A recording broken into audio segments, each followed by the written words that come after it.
नमस्कार दोस्तों, मैं लेकर आ चुकी हूँ ब्रेड पकौड़ा कटलेट रेसिपी जो बहुत ही इजी और साथ में बिल्कुल अलग फ्लेवर से बिल्कुल टेस्टी बने। और सबसे पहले तो हमें उबले हुए आलू चाहिए, उसे हम फटाफट से छील लेते हैं। आपको जितने भी ये ब्रेड पकौड़े कटलेट बनाने हैं ना, उतने आलू को हमें फटाफट से छील लेना है। तो चलिए आलू को छीलते हैं और फिर बहुत टेस्टी सा अपना कटलेट बनाते। एक प्याज ले लिया था, इसे बारीक चॉप कर लेना है। और साथ में हमने फ्रेश हरी धनिया ली थी, इसे भी हमने कट कर लिया है। साथ में दोस्तों इसमें डालने के लिए हमें इसे चटपटा सा फ्लेवर देने के लिए भी चलिए इसे सारी चीज़ों को करते हैं। सबसे पहले तो दोस्तों ऊपर नीचे के जो साइज के ब्रेड होते हैं ना, उसमें हम ब्रेड क्रम्ब बना लेते हैं। आप कोई भी ब्रेड से ब्रेड क्रम्ब बना सकते हो। ये हमारे ऊपर नीचे वाले ब्रेड थे, मैंने इसी से ब्रेड क्रम्ब बना लिया। और उसके बाद जो हमने चीज़ें ली थी, आलू को लेंगे, सबसे पहले गैस के साइड चलेंगे, एक कढ़ाई चढ़ा देंगे, थोड़ी सी ऑयल डालना है इसमें। ऑयल डालने के बाद दोस्तों जब ऑयल हमारा हीट हो जाए तो इसमें थोड़ा सा जीरा ऐड कर देंगे। जीरा को अच्छे से चटक जाने देंगे। जब हमारे जीरा अच्छे से चटक जाएंगे ना, तब हम बाकी की चीज़ें इसमें ऐड कर ये बहुत ही यम्मी सा फ्लेवर्स के साथ अपनी आलू को भूजेंगे। साथ में थोड़ी सी हमने इसी में हींग ऐड कर दी थी। अब हम आलू ऐड डाल देंगे। आलू को डालते हुए इस तरह से कलछुल से दबाते हुए हम इसे भूजेंगे। तो हमें 1 से 2 मिनट आलू भूजने में समय लगेगा। ऊपर से हमने थोड़ी सी चिली फ्लेक्स ऐड कर दिए। अगर आप चाहो तो हरी मिर्च भी डाल सकते हो। आधा चम्मच के करीब हमने इसमें गरम मसाले ऐड कर दिया है दोस्तों। अब दोस्तों इसी में स्वाद के अनुसार नमक ऐड कर लेंगे। थोड़ा सा नमक ऐड कर देंगे अपने स्वाद के अनुसार। और जो प्याज और धनिया था ना, इसे अब हमें डाल देना है। और हम इसे मुश्किल से 1 से 2 मिनट के लिए इस तरह हाई फ्लेम पर भूज लेंगे। तो आपकी आलू जो चटपटी सी ना भूंज कर रेडी हो जाएगी। आलू तो हमारी फटाफट से भूंज चुकी थी। इसे निकालते हैं प्लेट में।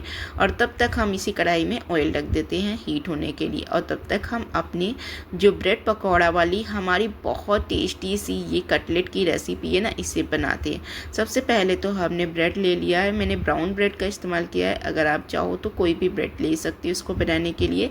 अब हम क्या करेंगे, ब्रेड क्रम्ब को सबसे पहले एक प्लेट निकाल लेते हैं। ब्रेड क्रम्ब को हमने निकाल लिया। अब हमें इसमें क्या करना है दोस्तों, हमें चाहिए कॉर्नफ्लोर या आपके पास मैदा, जो में से जो चीज़ें एक चीज़ हो। हमें 2 से 3 चम्मच के करीब इसमें ले लेना है अपनी प्लेट में। और इसमें थोड़ा सा पानी ऐड करके इसका एक घोल रेडी करना है। तो चलिए हमने 3 चम्मच के करीब कॉर्नफ्लोर लिया था। अरारोट कॉर्नफ्लोर कुछ भी आप ले सकते हो। बस थोड़ा सा हमें पानी ऐड करके इसका एक घोल रेडी करना है। जैसे कि जो हमारे बहुत ही टेस्टी से कटलेट बनेंगे ब्रेड पकोड़े वाले, ये बहुत ही अच्छा टेस्टी सा फ्लेवर आएगा।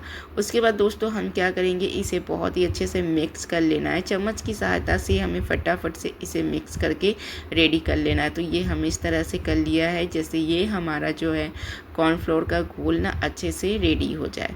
तो इस तरह से हमें करते हुए इसे मिक्स करना है। और ये हमारा कॉर्नफ्लोर वाला जो घोल था रेडी हो चुका था। इसे रखेंगे साइड में। और चलिए अब बनाते हैं अपने ब्रेड पकोड़े वाले बहुत ही टेस्टी सी जो हमारी कटलेट है इसे।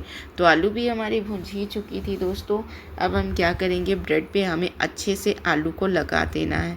पूरे में अच्छे से आलू को लगाना है। एक स्लाइड ब्रेड हम और ऊपर रख लेंगे। इसी तरह से आपको जितने भी बनाने हैं इस तरह से हमें बनाकर रेडी कर लेने हैं। और फटाफट से कॉर्नफ्लोर वाले जो हमारे घोल है ना, इसमें हमें ब्रेड को दोनों साइड से अच्छे से डिप करना है। उसके बाद हमने जो ब्रेड क्रम्ब बनाया था ना, इसके ऊपर अच्छे से हमें ब्रेड क्रम्ब चिपका देना है। तो चलिए दोस्तों इसी तरह से करते हुए दोनों साइड से इसी तरह से हम प्रोसेस करेंगे। और ये हमारे बहुत ही अच्छे ब्रेड क्रम्ब के साथ अच्छे से हमारे चिपक चुके थे। अब चलिए हम चलते हैं गैस के साइड की ओर। ऑयल हमने ऑलरेडी हीट करने के लिए रख दिया था। ऑयल हीट हो जाए तो हमें दोनों साइड से हाई फ्लेम पर इसे क्रिस्पी करते हुए अलटते पलटते हुए निकाल लेना है। तो हाई फ्लेम पर हमें इसे क्रिस्पी करना है, जैसे कि ये हमारा बहुत ही टेस्टी से क्रिस्पी सा। और ये देखिए फटाफट से बनेगा, बिल्कुल भी समय नहीं लगेगा। ये इतना टेस्टी लगता है दोस्तों, एक बार बनाओ को सबको पसंद आएगा। आपको खुद को पसंद आने वाला, बहुत क्रिस्पी और अंदर से आलू का जो फ्लेवर, मज़ा आ जाता है दोस्तों खाने में। तो लाइक कर दो, जो लोग नए जुड़े हो चैनल्स को सब्सक्राइब कर लेना दोस्तों। मैंने कुछ प्रोडक्ट डाले, अगर आप परचेस करना चाहते हो वहाँ से परचेस कर सकती हो। रेसिपी पसंद आई हो तो लाइक और सब्सक्राइब करना। अपने दोस्तों लोगों के साथ भी हमारी रेसिपी को शेयर करते रहना दोस्तों। तो इस तरह से रेसिपी यमी टेस्टी सी बिल्कुल क्रिस्पी बनी है, कुरकुरी सी। और ये हमारी बहुत ही टेस्टी सी झटपट से बन गई थी। थोड़ा सा हमने धनिया और प्याज के साथ इसे गार्लिक कर लिया है। आप टमेटो केचप या फिर दोस्तों जो चिली सॉस है उसके साथ भी इंजॉय कर सकती हो। तो तब तक के लिए दोस्तों बाय बाय, मिलेंगे फिर एक नई रेसिपी।